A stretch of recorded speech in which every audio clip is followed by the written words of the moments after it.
Starting today, both of you get the hell out of the Lin family. I'm not giving either of you another cent. Mom and Dad, in order to pick the heir between me and my foster brother, kicked the two of us out right after college graduation. Cut off all financial support for me and my brother. Until one of us can build a successful business. That person gets the inheritance of the family company. So I went south to make my way, while my brother went north to hustle. We each relied on our own skills. For 3 years, I worked my ass off, and finally grew my startup to a market cap of over 100 million. To avoid conflict with my brother over the family business, I lied and said my venture failed, and came back to my hometown. In these 3 years, my foster brother grew fast and became a rising star in the business world.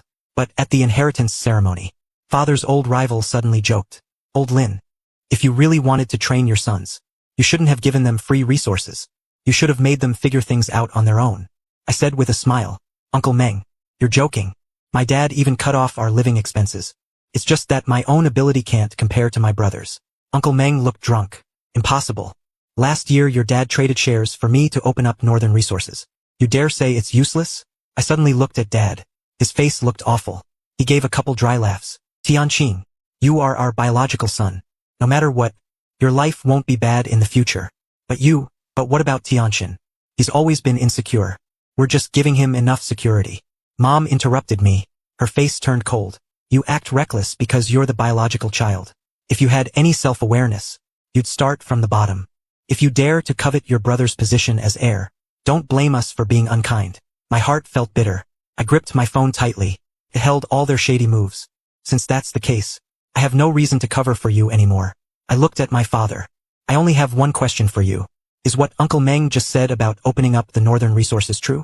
He gave a dry laugh, let out a sigh. "Tianqing, you've never listened since you were a kid. We were just trying to temper your character. Don't worry. Once you settle down a bit, we'll definitely have Tianqin give you some resources." I laughed. "If you won't give now, you probably never will later.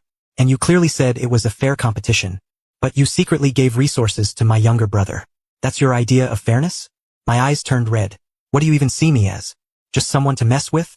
Dad wanted to talk me out of it, but Mom slammed her hand on the table. "I already told you, we're just giving Lin Tianqin a sense of security. But that doesn't give you the right to lie to me." Mom was furious. "The company is ours. We give it to whoever we want. Don't even talk about us helping Tianqin. Even if we didn't help you, looking at how you've accomplished nothing in 3 years, do you think you can compare to him?" Seeing this, my brother said anxiously, "Bro, don't argue with Mom. It's all my fault. I told them I felt insecure when starting my business. So Mom and Dad gave me a backdoor." Mom shielded him behind her. She stared at me coldly. "Tianqin, this isn't your fault.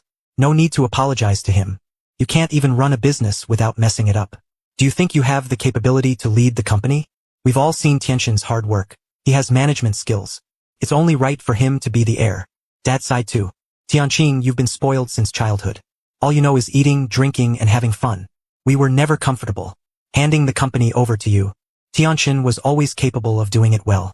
Giving him resources was just going with the flow. Everything is for the company. If the company does well, you'll have a better life too. You have to see the bigger picture. Don't be so narrow-minded about everything." I laughed. "Too narrow-minded? You see all his efforts.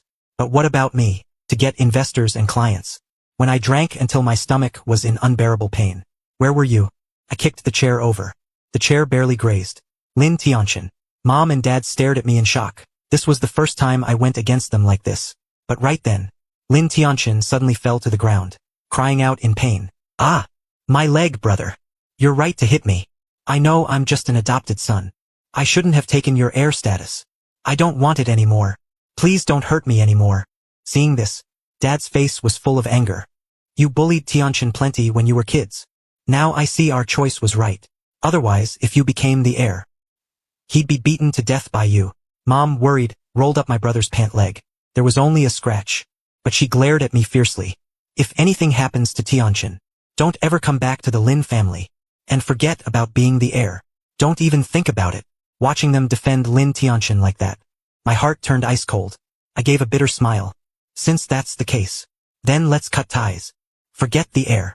I don't even care about the entire Lin Corporation." With that, I strode out of the private room. But as soon as I slammed the door shut, I heard Uncle Meng's voice. "Old Lin, this has nothing to do with me. You wanted to use this chance to suppress Tianqin, so that Tianqin could secure his position as the heir of the Lin family. That's why you made me say those things. Father said. Ah, if I'd known she'd react this strongly, I wouldn't have done it.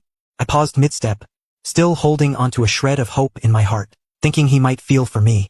But his next words left me completely cold.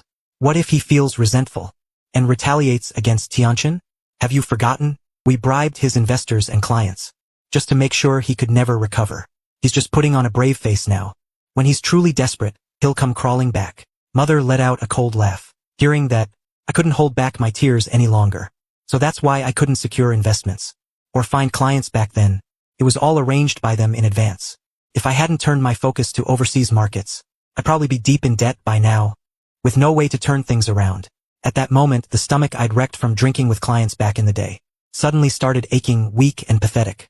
Then, outside, the siren of an ambulance rang out. Several medical staff in white coats rushed in with a stretcher, hurrying toward the back. Cold sweat broke out on my forehead. I reached out to stop them. Excuse me, let me through. Someone inside is seriously injured and needs immediate treatment. They brushed past me and walked straight into the private room where Lin Tianqian was. Soon, Lin Tianqian was carried out on a stretcher. As he passed by